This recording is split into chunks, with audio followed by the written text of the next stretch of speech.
wondered, how in the world am I supposed to use my gifts to glorify God? Well, today's guest on Shastas Journey is going to be sharing his testimony of how God has used him along his journey and walk with God. Here is Ken Burkey, and he has an amazing testimony of how he wears all these different hats for God. And I'm really excited. He's going to be able to share a lot more about himself than I'll ever be able to share about him. But I saw him speak at Life Community Church in Roseville, and now he's here. So I'm excited for him to teach you or inspire you. So sit back and be inspired. Thank you for joining us, Ken. It's great to be here. Thank you, Shasta. Of course. I'm glad that it worked out so easy. Sometimes it takes forever to get people on the show. Yeah. Well, I was easy. Yes, it was. That just means it was meant to happen. It was. It's meant to happen. Yeah, when we first met, we knew this was supposed to happen. Exactly. We actually had so much in common. It was kind of crazy. Yeah. I still don't know the extent of what God is doing in your life because you have lots of hats, right? We couldn't even decide on a title. No, I know. Well, and it's interesting, too, because when in God's journey, Shasta's journey, in all of our journeys, it never ends. So it's always changing. It's always morphing into something new, which is the adventure of faith. So It really is. All these different paths that we can take. Yeah. What does your path look like right now? Like, what's going on in Ken's life? Well, right now, in order to get to right now, can I start at the beginning? Are you sure? We can start there. Yeah, how did you even come to know God? Well, I grew up in church. And looking back, it was a lot of religion and not so much relationship. So it was more about rules. And so I actually ended up going to college. I went to Sac State and was a business major. Hornet, right? Stingers up? Yes, Stingers up.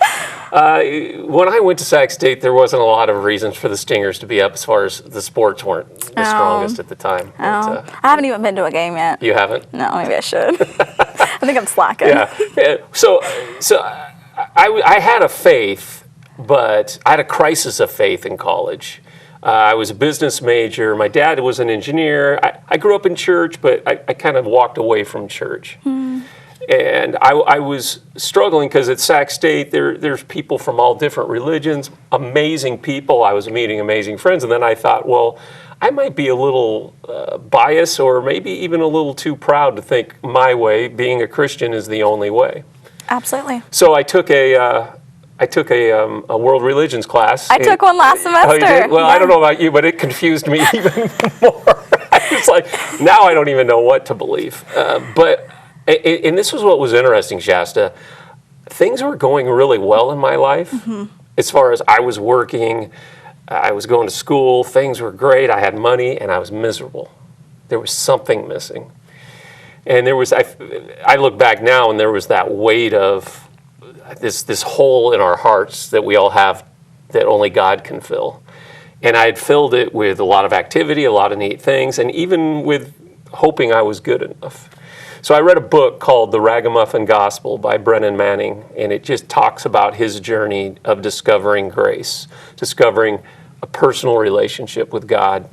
And I realized that most religions, even Christianity at times, is about trying to be good enough versus really receiving what God has already done for us. And it's not about how good we are, but it's about how good God is. And so that changed everything. I'm just now learning that there's nothing I can do more or less of to make God love me anymore. Isn't that crazy? Yeah. Like, because we're always trying to basically to make him happy, right? Yeah. Just like you're trying to please your parents or your spouse or whatever it may be. Like, we're constantly trying to do that. But both God, he just loves us for us. Which is so just countercultural to just being human. It's hard to wrap your head around. Yeah, it's hard to wrap. It is. And so I think Shasta's journey, all of our journeys, it's a lifetime journey of really discovering what that unconditional love looks like. How did you fill that hole, Ken? As far as once I discovered that? Well, then it kind of changed the way I saw everything. I saw that most people they needed this. And so this is what happened. I was a communications minor, business major. I was doing a lot of talks, and I had a friend who worked with Young Life, and they had me come and speak to these kids. And it was the first time I ever did public speaking about a spiritual thing, and I talked about what we just talked about, God's grace. And the kids were looking like, no, it can't be. Because the kids were all on this performance, am I good enough? And And when we're wondering, are we good enough with God, we either become prideful because we're looking around going, well, I'm better than them, or we become very discouraged. And so I discovered that I loved speaking about spiritual things. So my path, as I was getting ready to graduate college, was I wanted to start working with youth. So I became a youth pastor for about 7 years. That's fantastic. And had the time of my life, because really we didn't have to get involved in all of the old traditions of church. I just got to tell kids about having a relationship with God. In a very tangible way. Yeah. And in our culture, again, where everybody compares one another, the peer pressure, it's Especially worse with now. social media, I mean, come on. See, I was a youth pastor before social media, so it wasn't. But it was still the same principles, though, comparing. But now it's so much more. I guess intense. Instagram's about to hide their likes. Really? Yeah. Really? I mean, Yeah. maybe that will help. Well, I'm still on MySpace, so. Are you really? No. It's not even around? What? I didn't even know if you'd know what MySpace was. I had a MySpace. Yeah, my son had a MySpace. No, that's my joke. Oh man, I had a MySpace. It was like all glittery and I had some cool graphics on it. I think it's probably somewhere in the abyss. Yeah. I don't know. I have cool pictures on there. Yeah. I'd like to go back. Yeah. Oh well. All right. We'll just, future forward, right? Yeah. So anyway, I was a youth pastor. I was traveling and speaking, and then I said the words you never say, which is never to God. And I said I'd never be a senior pastor. No, Lord. And so a little small struggling church asked me to come be their senior pastor, and it was in an area where a lot of the youth I was leading were there. And I said yes. And I ended up being there for 24 years as a senior pastor at Green Valley Community Church up in Placerville. Isn't God, doesn't he have such funny humor? Yeah. I love it. Yeah. And, one of the things, Shasta, I'll say is it was the best 24 years of my life. And we don't have time in this show to go over all, but to just seeing how a church can be a blessing to its community, to the world. It was very outreach focused, serving the poor, the marginalized. But I always wrestled with the title senior pastor. But I look back going, well, like a pride thing? I just wrestled. I didn't like the title. I liked what we were doing. But I think I had baggage from the past. Oh, the senior pastor, he's better than everyone else, or he's more spirit. And I wasn't. I knew who I was. I was a ragamuffin. I was just. But I liked being able to do what we were able to do, serving the community and the world. And so I got to travel a lot. And so a few years ago, I was working with an organization called Live 58, which is based on Isaiah 58, which Isaiah 58 is my favorite chapter in the Bible because it talks about God's not impressed by all of our meetings and all our religious activities. God wants us to take care of the poor, take care of the marginalized, break the chains of injustice, and then the blessings come. I think it's so funny. We met on the day where the message was about who we were and how it doesn't matter all these different things that we're able to do, all these titles that we're talking about. Yeah. At the end of the day, all you are is a child of God, right? Yeah. If you strip all those things away, and Yeah. I was wrestling with that and just realizing that Shasta, and that is what it is. Yeah, and that's going to be a challenge because someday you're going to be world famous, Ah. and you're going to be all over. look at you. Okay. Okay. I don't know how I'm going to get there, but But you still have to come. At the end of the day, it's Shasta and God in this relationship, and that's. Absolutely. I had to, when I stepped down from this title of being a senior pastor. Now I'm a consultant helping Were churches. you kind of relieved when you weren't the senior pastor anymore? Because you didn't like that title. I was and I am. I was and I am. Okay, so what's your title now, Ken? I guess I'm a speaker. I'm a writer, I'm a consultant, and mainly in helping churches and helping nonprofits, nonprofits who serve the poor and helping them connect. So like at Life Community, when you spoke, we've connected to Safe Harbor in Roseville, which is a foster care. So they're working with the church, World Relief, with refugees. Sacramento's the largest refugee resettlement city in the United States. It was incredible what the church is doing. They're bringing in a family. Yeah. I actually got to go out and get stuff, and that was cool. just it was so neat to be involved. Yeah. In such a small way, Yeah, so I do a lot of that. I do a lot of inspirational speaking, but consulting and just helping churches figure out how they can serve their community, make a footprint in their community, not in a preachy way, but in a more service. In a relatable way. In a relatable way. Yeah. And on the side, I didn't bring one, but I write poems and all that kind of stuff That's too. awesome. Yeah. You know what you're saying about the whole preachy thing? That's what I'm learning in radio, is that people don't want to be preached at. No. They don't want to be preached at. I actually heard, it might sound funny on TV, but it's don't should on anyone. Yeah. And it's the fact that, like, if you're telling people you should do this, like, people don't want to listen to that, right? Yeah. And that's why sharing your story in a tangible way is something that people can relate to. Yeah. That's why I'm passionate about people just sharing their trials and tribulations that they've been through. Yeah. Because that's relatable. Yeah. Right? Yeah. And what are some of those trials and tribulations that you've been through to get to where you are today? Well, I think my experiences and some trials and tribulations have brought me to where I really do feel like what you just said is so true. It's not about telling people what to do. It's about walking alongside them and letting them know that we're all on this journey together. Just a little side note, for about 10 years, I got to do some sideline reporting with the Sacramento Kings.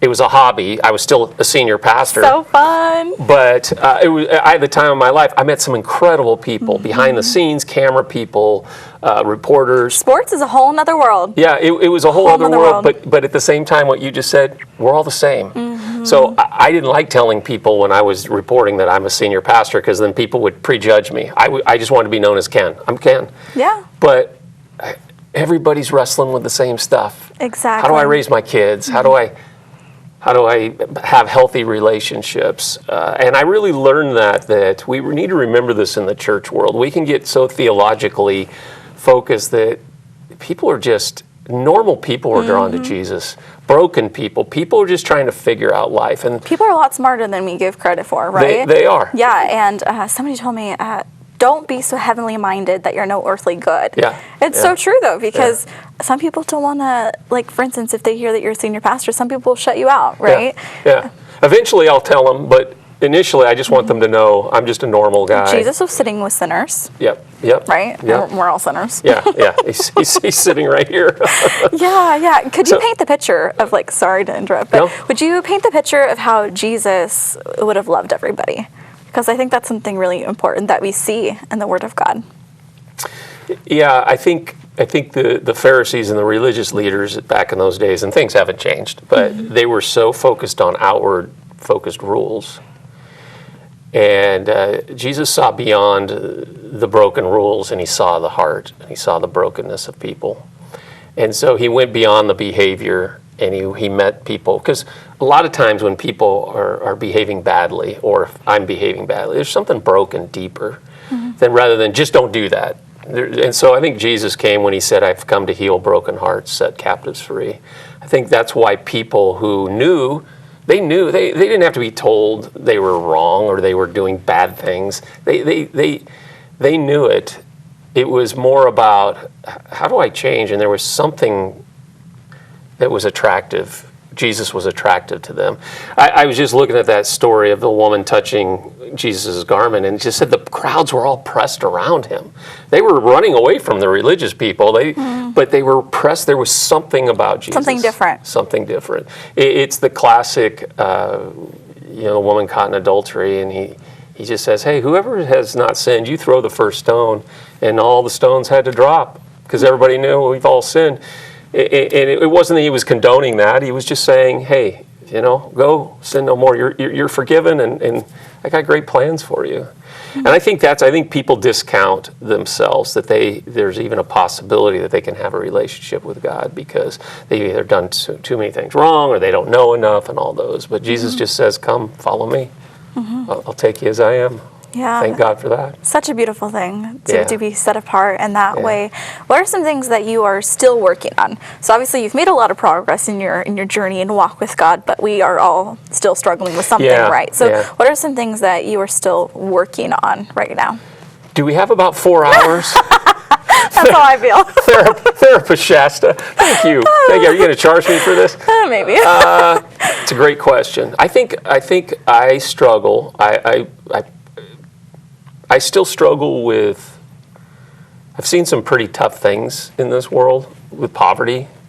I was in Mexico City and went to the western side of the city with the garbage dumps and saw poverty. I've been to Haiti. I still wrestle with that. I wrestle with God with that. Hey, God. And I understand God's like, no, I care about the poor. It's the corruption. It's the people looking the other way. But I still wrestle. I wrestle because I really feel like if we're passionate about the poor, the blessings come back to us. And so I wrestle with churches that don't seem to really want to focus in on the poor. And so I pray not to get bitter, but to just stay soft. I also wrestle with another thing. I lost 2 sisters growing up.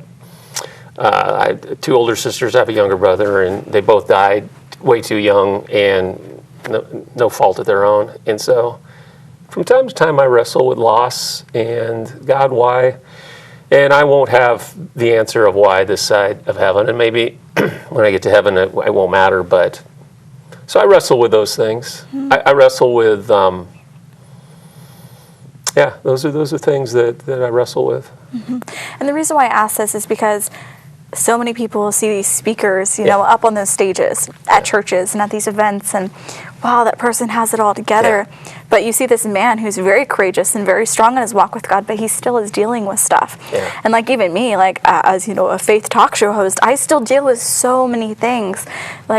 And people struggle behind the scenes, right? Behind the curtains, and just showing people, pray for your pastors, pray for those who are in lead, because they need to be filling themselves as well, because you're constantly pouring out to others. Yeah. How do you make sure that you are feeding yourself? Yeah, I've gotten much better at that, because I was really bad at that for a long time, just because of the pace of life. And I think that we all have to find what refills us. What refills me is writing. And writing, it's kind of writing prayer, listening to God. It's kind of this meditation, but with me, it's writing. It's exercising. It's making sure that other people aren't dictating my pace of life. And that's hard. Very hard. That's hard, but at the end of the day, we're responsible for ourselves. And it's easy, I should do this, I should do that, I should do that. To have boundaries, to say, you know what, I'm one person and I need to make sure I take care of myself. I always say, what is a profit? Jesus said, what is a profit a man to gain the whole world and lose his soul? I just say, what is a profit a follower of Christ to get a lot of things done, but we lose our soul in the meantime? So it's just staying close to how we're wired up. How do you get filled back up? Something that I've been learning over the last few months, I'm currently interning with K11 Air 1 right now, which is a Christian radio station. If you don't know, you guys can look that up. But my supervisor sat me down my first day. He said, Shasta, you have nothing to prove here. Yeah. God wants you here. We want you here. Have fun and relax this summer. I'm like, what? Yeah. What? Yeah. And he really, really meant it. And it's making me realize that I've been so to-do list, focus, I need to do this and this and this and this to be happy, to be fulfilled. And at the same time, God's calling us to also rest in his presence and know who he is. And so I'm really just learning that those silent moments are something it's a precious gift, especially in my chaotic, busy life. Sometimes is taking those moments to be okay with not doing anything and just being in his presence. And that's something I've always struggled with and trying to get better. But being intentional in your walk with God. It's so easy to put him on the back burner. Yeah. Especially when you're doing, full-time school and you have multiple jobs, you're doing this and that, or family or kids, whatever it may be. We all have a lot going on. Yeah. And just taking even those 10, 15 minutes a day to read the word, because man, that stuff's actually really good. Yeah. It isn't just a bunch of words. Yeah. Pretty much anything that we go on, what goes on in life, the answer is in that book. Yeah. And so taking that time and being intentional in prayer, something that I've been trying to keep myself accountable for. When you ask somebody how they are, right? And they usually say, oh, I'm good, I'm great, everything's fine. Yeah. Well, I realize that I'm actually a really good liar when it comes to that, right? Because I'm constantly telling people I'm great. The other day, I challenged myself to not do that. I was in the bathroom, and the janitor asked me, how are you? I said, I'm good. Immediately I turned around and said, I'm sorry, I just lied to you. She's like, what? I said, yeah, I'm actually really tired. And I said, how are you? And she said, I'm good. I said, are you really? And then she, went on to tell me that her grandma stopped breathing and now she's in a coma. Wow. And we prayed with each other right there in the bathroom. Yeah. If I wasn't transparent in that Right. moment, that prayer would have never happened. And so I'm trying to learn that it's okay not to have it all together. Yeah, and I think in the Christian leadership world, church world, things you're doing, we have to fight against. It is different, but we run it too often so much like corporations that we forget there's a whole spiritual element. And one of the things I learned as I have become a consultant, meeting with pastors, I thought I would be talking to pastors about how to serve the poor, how to do this. I'm finding there's just a lot of tired pastors out there. Burnout, a lot of right? Huge burnout. And that just shouldn't be the way it is.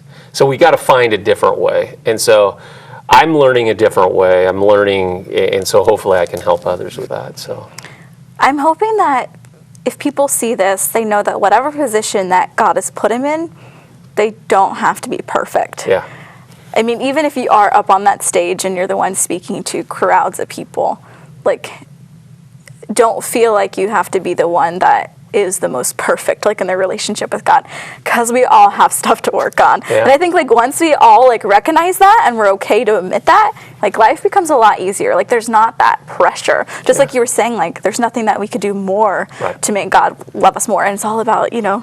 doing more, like you were just talking about. So yeah, because especially in the church world and the compassion world, there's always going to be something more to do because there's so many needs out there. I was going to go back to what you said though, because Brennan Manning actually was the one who came up with the should. We think we should do this. We should, and so he would do a message about, we think we should do this, and then he would say, "Quit shoulding on yourself." I know when I heard that, I was like, what? That's brilliant. Yeah, and so because that's the Bible talks about there's a peace. That peace comes when we're okay with who we are in God and not comparing ourselves or shoulding ourselves or whatever, thinking I got to do more in order to, I got to get this title, I've got to get this, whatever it is. Not that God won't take you to great places, because he is, but the greatest gift you'll have, Shasta, as God continues to take you places, is that you have a peace that's beyond those ups and downs of success and failures and all of that, just being good with who we are. There's a huge piece to that. Exactly. Have you ever lost a title in your life that made you feel like you lost a piece of Ken, that you would never be able to be who you were? That's a great question. No, I had to turn in my media press badge when I stopped working with the Kings. Oh, that's a bummer. Oh, it was, because I had free access to everything. That's how I feel. I didn't get re-signed for Stockton Heat, and I was bummed about it, man. I was so bummed. I got so used to having that title, right, as the in-game host, and now that I'm not, man, it's a bummer. I know. And it's been something I've been struggling with. Well, it was funny because I don't like to go to games anymore, because I used to be able to walk on the court, go into the locker room, and I mean, that wasn't a tragic loss because I chose not to do it. I was just too busy, and I had to. It was a great season.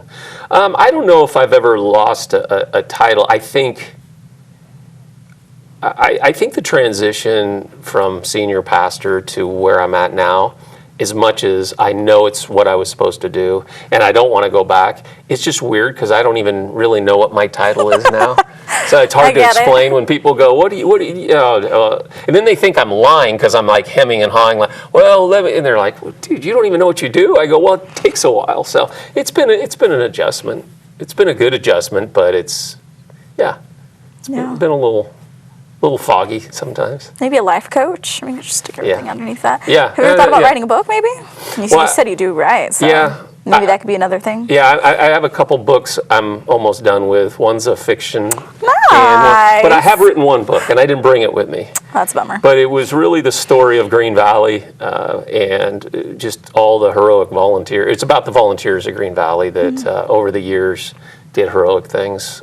And so, based on what does an Isaiah 58 church look like? What could it look like? So I've written that. But I love I'll have to get you that book. Yes. It's a short read. Yes.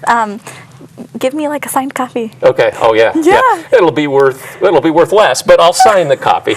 Oh, well, it's not for anybody else. It's just for me. It's all good. Maybe we can even do a giveaway with your book. Yeah. Maybe? Yeah. Okay. Yeah. If we decide, it'll be on my social media platforms at Shastas Journey. We also have his email right there. Feel free to message him. And, Yeah, feel free. I'd love to, if... He responds quickly, too, for the most part. Yeah. I can, whether it's just to meet some leaders or speak at churches or just anything. Any questions they have, I'm available. Great, that's great. No, seriously, email him. I promise you won't regret it. What advice do you have for people who are just now figuring out who they are and kind of what they want to do? Like what's the next step? Well, as far as somebody who's a person of faith, that just kind of yeah, especially because once you have a passion, just trying to figure out how you're going to glorify God through that. Yeah. Because we're all called to something different. Yeah. We're not all called to be pastors. Yeah. Some of us are called to be in medical or in teaching or whatever it may be. But how do they take those passions and their desires in their heart and use them to glorify God? Yeah, I think it's funny you asked that. I have a friend who went through some really dark times, and he was a person of faith, but just he made some bad decisions, and then some bad decisions made him, and he got to he got into actually some depression. And I asked him, his name's Mike. I go, Mike, what got you out of depression? And he said, serving. He said, serving. He says, I just had to get outside of myself. I had to get outside of myself. And what's interesting about using our passions is sometimes we just have to start somewhere. Right now, Mike is in a place where his passions and giftings are being used wonderfully, but it was a journey. So sometimes we just have to jump in and maybe serve somewhere in our church, serve somewhere in our community, and then kind of let your gifts and your passions kind of play out as time goes on. But start somewhere, because I think we're all, when we serve, when we get outside of ourselves, and it's not about Shasta, it's not about Ken, but I love, there's a food bank that I get to serve at every once in a while, and nobody knows me. And it's awesome. I love that. Yeah, I love being awesome. in places nobody knows me. Yeah, it's great. And I always go, and this is what's funny, when I'm driving there, I'm like, do I really need to do this today? I got so many other things. And then when I leave there, I'm like on cloud 9. I don't even know what cloud 9 is, but anyway. I don't know either, yeah, but it's up there. No. But I always, my heart's full. And so I would say, first of all, God's given us passions and giftings to use to bless others. If you know where you can use that to bless others, go do it. If you don't know where, just start somewhere. But the Bible's very biased towards the least of these, towards the marginalized, towards the poor, and that looks different in every community. But that's where I would start. That's where my blessings have come. I love that. Thank you so much, Ken, for pouring out your words of wisdom and sharing with us all the many hats that God has blessed you with. You're the best. We got to do this again. I got a million stories. Oh, man.